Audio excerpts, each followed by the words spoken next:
Halo teman-teman, balik lagi bersama kami. Kali ini keluarga Upin Ipin akan minum jus boba teman-teman.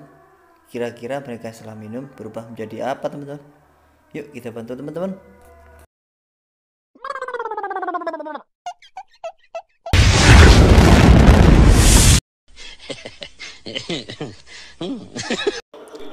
Wah, si Ipin berubah menjadi Naruto setelah minum jus boba ajaib teman-teman.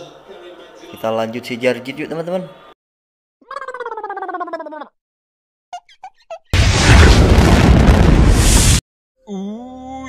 Mengerikan. Widih, si Jarjit langsung berubah menjadi Venom teman-teman. Menakutkan sekali teman-teman. Kita lanjut si Mail yuk teman-teman.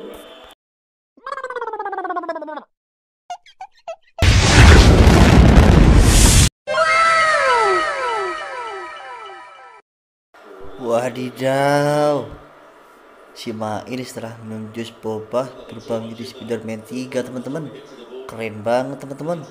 Terakhir si Nusa nih teman-teman. Yuk kita bantu teman-teman.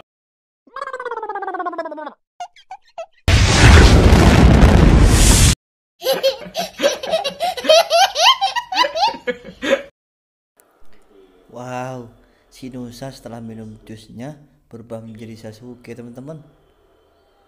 Baiklah teman-teman, terima kasih sudah membantunya. Jangan lupa subscribe dan aktifkan loncengnya ya teman-teman, biar tidak ketinggalan video berikutnya. Terima kasih teman-teman.